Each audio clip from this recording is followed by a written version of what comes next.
I'm using this concept that I'm creating called visual opera. That's what this is. And what I wanted to do was take the idea of paintings and visuals and bring them to life. It's kind of like that whole argument in amongst fine artists, you know, around is painting dead, right? You get that every so often, right? And so, yeah, it kind of is because it's flat and it sits on the wall, and who really cares? You know, there's that argument. I am more interested in multi-genres. I'm a political organizer. I'm an intersectionalist. So my work would also be intersectional, crossing different types of genres, right? And so I'm trying to pull from this idea of opera, right? Because opera actually uses many different genres. It uses visuals, it uses music, it uses dance. If it's a grand opera, right, there's a ballet in it. It uses narrative, which is story, right? And at one point, opera was for the people. Right? It was the people's vehicle. It was in the community, right? But then those ruling class colonials decided that it should become what's called high art, and then they started separating the art from the people, and it became alien. So a lot of people don't really have a relationship with opera. But I'm using that concept because I'm thinking at this particular time for Black people, our lives are no longer what Baraka referred to as, we're not blues people anymore, we're not jazz people anymore, now our shit is operatic, right? It's intense. And so I'm really trying to play with the idea of opera in terms of what it means to be Black in the world, in this moment, especially around the questions of displacement and dislocation and border crossing. And we see these things coming up, right? And we look at that and we look at what happens with people specific to their class and their so-called deviant status, right? Whether they're queer, whether they're so-called criminals, right? And so then we start to see where things like the prison industrial complex intersect with things like displacement. And so I'm trying to really tease that out, because that's heavy and that's just the kind of stuff we're thinking. And so I'm trying to make that like more interesting than that, you know what I mean? And so I'm like, well, maybe art is a way to do that, right? Because it's a way to transform our realities, it's a way to imagine. I'm interested in this idea of unleashing or decolonizing the imagination, right? Because our imaginations are largely controlled by those things we know. And the things we know are very much steeped in systems that oppress and kill us. So what would happen if we start thinking outside of that space, right? And so that's what I'm trying to explore. The idea of thinking outside of borders, the idea of thinking outside of boundaries in our bodies, in our work, in our ideas, in how we relate to one another, etc. And so this opera, which I'm calling a visual blues opera, is marking the 10th anniversary of Hurricane Katrina, right, which will be in August. And, you know, I was in New Orleans after Katrina. I was there before, and then I was there after Katrina because I had an office, Critical Resistance, that was located in New Orleans, and we were 5 feet underwater. And so, you know, somebody had to go. And I kept calling people like Linda Thurston and Kenyon Farrow, being like, will you go? Because I knew if they didn't, I would have to. And nobody could do it. So I was like, damn, I have to go there, you know? And it was awful. It was awful. I've never seen anything like that. You know, I set up offices in not Cocoa Cinnamon, CC's Coffee Shop, right? I got, you know, mobile printer. I was like doing it, you know, and people were there under such horrific circumstances, very much a post-traumatic moment. And I was working around dealing with the question of prisoners of Katrina. So those people who were arrested and jailed and accused of looting because they were trying to take care of themselves and their families. And so we were initiating this amnesty campaign around those cases. And I stayed in New Orleans to help with the recovery and the rebuilding process. And the stories that I heard from people were just, they were heartbreaking. And based upon, my familiarity with Black people's histories from the Middle Passage to the United States and beyond, those stories of slavery and capture were very similar to what people in New Orleans were experiencing. And so now we have 10 years later, and what are the conditions? How have the conditions changed? How have they improved? How have they, and they haven't. Okay, that was just a joke. Okay, they were rotten. This project is designed to be a dialogue between people in New Orleans who are most impacted by issues of displacement. So I'm talking about immigrant communities, prisoner communities, family members of prisoners, sex workers,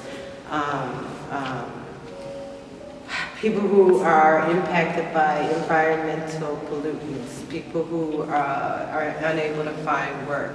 So how are these people 10 years after Katrina, if they have managed to return home, right?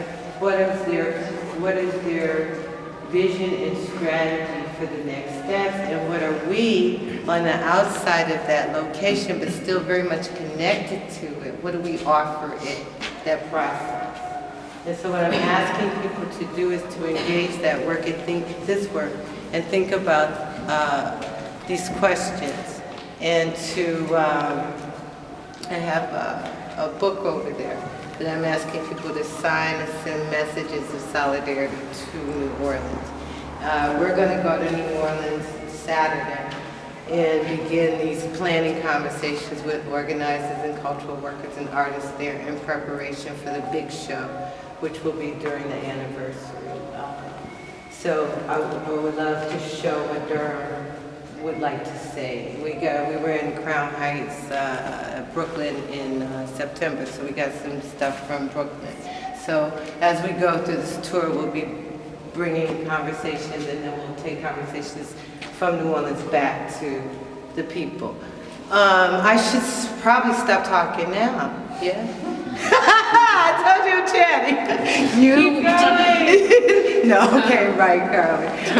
Wait, can I introduce people who are working on this project? I think that's a good thing. Yeah. Can I? Oh, yeah. Matthias, Yeah. come on, talk about your stuff. Say who you are and what you're doing, or whatever.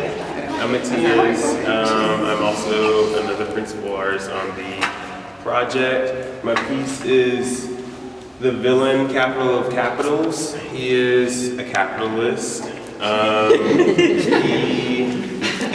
He is raining terror on the land. And as you can see, there's a lot of trash, a lot of, trash mixed in with a lot of prayer candles, which I saw as the hopes, discarded, just shat upon dreams of people,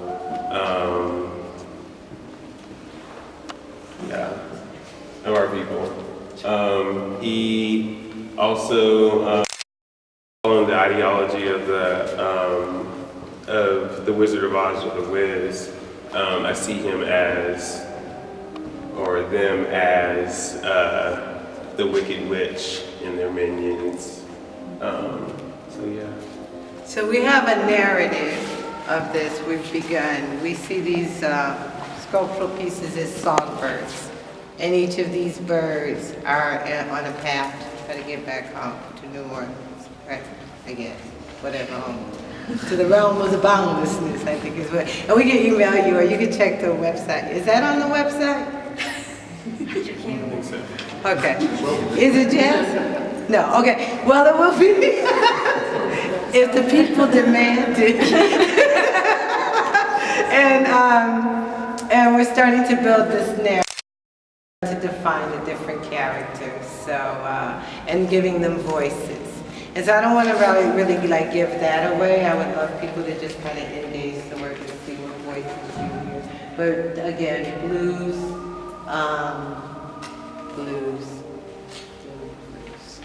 women. Blues women. So I'm gonna stop and maybe, I don't know, if people want to give some feedback and offer some questions. We do want to do a pitch to keep it real, and I'm really bad at that, so Jade's gonna do it.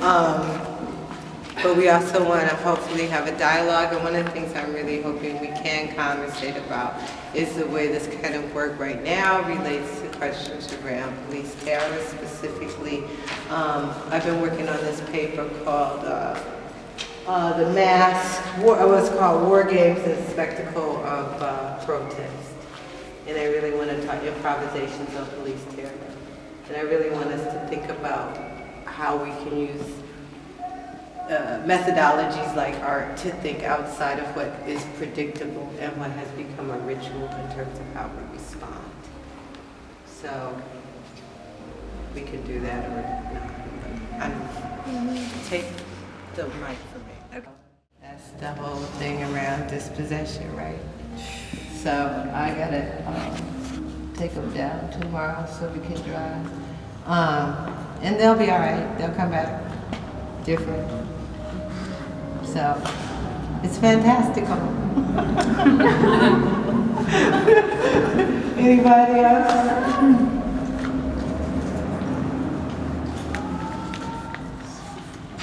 Really? Cricket. Do the principal artists of this installation have any advice for other artists? Based on this experience or just based on your own desires for what other artists? Okay, for real, yesterday, right? Okay, so I took the Greyhound from Chicago back here, right? Which is a very long trip.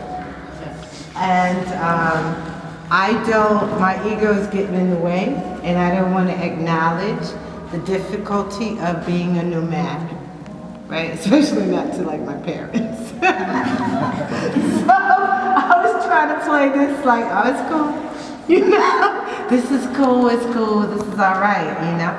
And the bus was 6 hours late. Yeah, so at about hour 3, I was like, this sucks. Bad idea, this can't happen. And I was like, I gotta be transparent. And so I'm documenting the trip, and I put on my journal like comfort level. It's like 10 is highest, this transition piece. This trip from Chicago to here was about 4.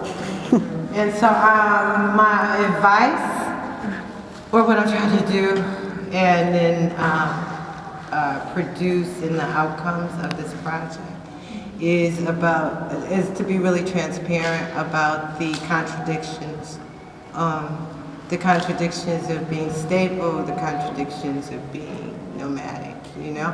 This ain't easy, but it's also not that hard. You know what I mean? I mean, it's all of it. And we're just starting out. So those are my thoughts. I don't know where Jazz and Aaron and Matthias are at. Me and Aaron fought last night for the first time. Throw it down. It was good. We're both here. Well, one thing as an art, somebody was really special to be in here during the 1 week before Halloween, right, or after Halloween when you were installing, and watching Kai work, like Monday afternoon, she started. Tuesday night I checked in, and the piece in the garage was almost finished. Wednesday morning I came in, and that piece was finished, and all this stuff was hanging in here. Okay, you are. Oh, I did that. I'm 6 foot. Okay. you know, you're not. You know?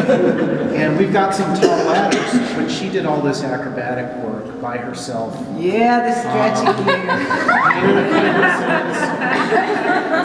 So I don't know if there's a lesson for being an artist, but do your yoga, get your abs working. But and people, stretch. look at, I've been looking like this since what, February?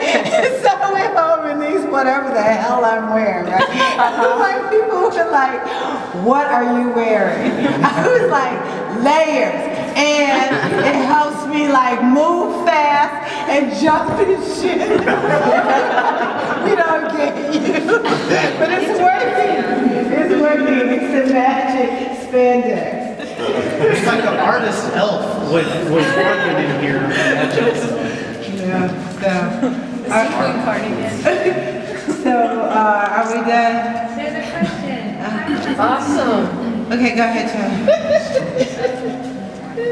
Hey, John. Like, I know that you're thinking about this too, Heidi, like the kind of movingness of libraries or the role of your different kind of like site-specific libraries. And I was just wondering about like the role of documentation in this project. And like what's so compelling to me about it is like the way that you kind of create these temporal spaces that are just here for a minute and disappear, and that's part of like what produces the imaginary impact or like the process of kind of the radical imagination. So I'm just like wondering how documentation fits into that and how it, like how you see other spaces emerging out of the process of documentation. That's good. That's good. Did everybody get the question? What is the role of documentation in a temporal project? Right? And so I think we got to look at that within the moment, right? So we're in a post-capitalist moment, right? And so we have hyper-reality, right? And so with the hyper-reality, we have access to being in multiple worlds at the same time, right? So if we had if I can use my personal hotspot right now, right? And I can have a conversation with someone in, China, somebody in wherever, Spain, West Bank, whatever. I can have and somebody down the street, and y'all, in this moment, right? So like, imagine. Like we can be in multiple places at the same time. And so one of the, I don't know, I mean like we haven't really worked it out yet, but one of the things I really want to see happen is this idea of live web streaming. And I'm not a like techie person, so really at the performance, being able to be checked in these multiple locations, I'm really, really, really looking for international comrades to check in on this and to run things through their different locations. Like I've been in touch with African Germans who've been doing a lot of work around racial profiling, and folks in Greece who are dealing with the immigration issues, particularly around Tunisians and Arab people. And so like really trying to bring them in. And I think one of the places I want to really build in is the AMC. Alexis, I need to talk to you. I have you on my list to talk to for AMC contact, because I want us to be at that conference if at all possible and use that as a place to launch more of an international dialogue. Now, once that's done, right, then it becomes part of, the bank of information that's currently in everywhere, which means like nothing in an information age, right? Because it's just gluttony and consumerism, understanding that, right? But, we're there. And so that way we move to get people to access it even after we're long gone. And one of the things that China mentioned, when I had like a lot of books, a lot of books, and I had a lot of books for a really long time. When I moved here from Flatbush, I stopped counting 90 boxes of books. That's ridiculous. This is bordering on OCD. And so, but I brought them, and I love my books, but I don't have anywhere to live now, so that means I have to get rid of my books. And I was very, very insistent that in the idea of being displaced, that I have one modicum of self-determination, which means I get to determine where my stuff goes, which is not usually the case with these blues women and people who are constantly migrated. You have to take what's on your back. And so I was like, I'm gonna scrap. And I have thanks to a lot of people in this room who helped me scrap to stay, to be able to distribute my things in a manner that allowed me to have some agency. And one of the things I wanted to do was to see the collection continue. And so I contacted Alexis with a Black Feminist mobile library, and she got a collection of my Black feminist work. And that got me all fired up. And so then I contacted this brother named Willie Wright, who's working on his PhD in geography, which is an area I'm clearly interested in. And he's looking at the idea, he's looking at Jackson, Mississippi, and the idea of sovereign nations. So I have a lot of documents from that process. So I gave that to him. Put this in your office, make it a library, right? Make it accessible. And so I'm trying to, and I was pushing songs, Spirit House. I was trying to give the Durham Arts Collective, like my work, my books, to say like that we can keep moving this struggle. They don't have to be in my house. That's kind of ridiculous. So let's spread this out, and that's part of how I see this project moving, eventually to start with people being displaced, then bringing their information to a bank. Like one day, I will get into Parsons School of Design and the transdisciplinary program, MFA, and I will make a mothership, and we will have a seed bank. Right now, we got a book bank. So that's how I see the information being documented and collectivized, right? So multi-levels. So that was a long answer. And I don't want to talk anymore like this. I'm happy to one-on-one people, and I want a cigarette.